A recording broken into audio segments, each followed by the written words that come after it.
De loin, elles ressemblent aux pyramides de Gizeh. Mais en se rapprochant, on se rend compte qu'elles sont plus petites.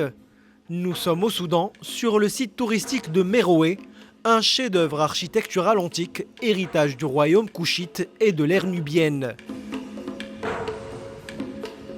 Ces pyramides ont été bâties après celles plus connues de l'Égypte voisine.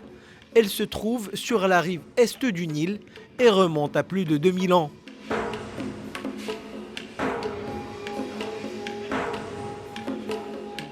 Aujourd'hui, Tania, une architecte portugaise et son mari, s'intéressent de plus en plus à ces édifices historiques.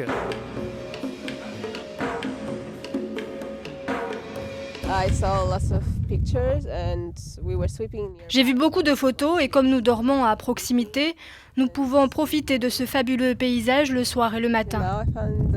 Nous avons une vue imprenable et les gens sont vraiment gentils et toujours très accueillants.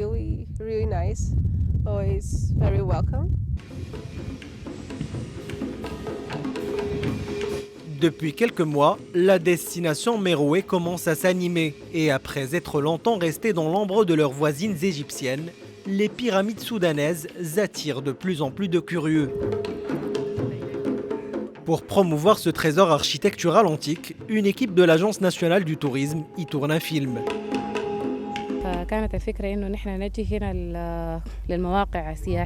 Notre idée était de venir sur des sites touristiques pour les filmer sous des angles intéressants que les gens n'avaient pas vus auparavant.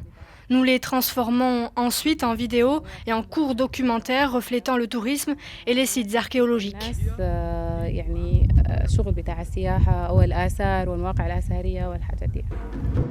Mais le chemin est encore long, le site reste méconnu du grand public et rares sont les touristes qui en ont entendu parler.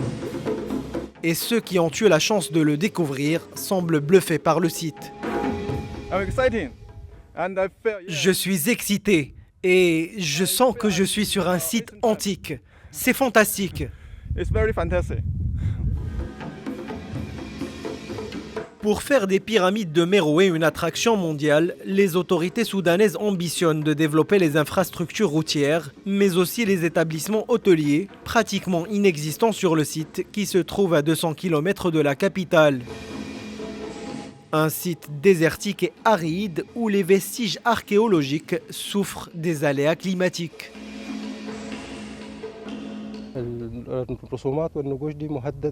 Ces dessins et sculptures sont rongés par le sable et le vent. Le sable est considéré comme la principale menace pour les dessins, en particulier pour les dessins extérieurs. Nous travaillons à les restaurer régulièrement afin de les conserver. Parallèlement à la restauration, le projet se bat contre l'ensablement de ces vestiges. Longtemps pénalisé par la rigidité du régime du président déchu Omar el-Béchir, le tourisme peine à se relever. Aujourd'hui, les autorités allègent les formalités de visa touristique.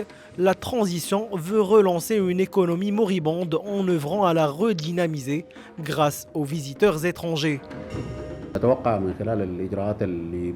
Nous espérons que grâce à l'allègement des procédures, le visa soit accordé dans des délais plus brefs. Ce visa sera bientôt délivré à l'arrivée à l'aéroport. Nous essayons de faciliter les procédures pour que les visas soient accordés automatiquement aux touristes à leur arrivée à l'aéroport.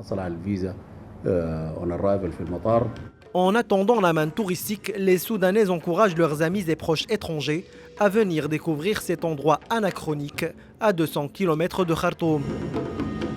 Si des infrastructures adéquates sont fournies sur tous les sites touristiques et archéologiques du Soudan, si un soutien de l'État est fourni, si les entreprises investissent davantage dans cette industrie, je suis convaincu que le Soudan deviendra plus attractif pour tous les touristes du monde entier. Le Soudan dispose d'une grande richesse patrimoniale héritée des civilisations antiques et d'une grande variété de paysages. Nous sommes actuellement au nord du Soudan, dans la région de Bagarawiya, et dans l'extrême nord, nous avons Meroé, ainsi que dans le Kordofan et au Darfour, les montagnes de Marra, ainsi que Port-Soudan et Kassala à l'est.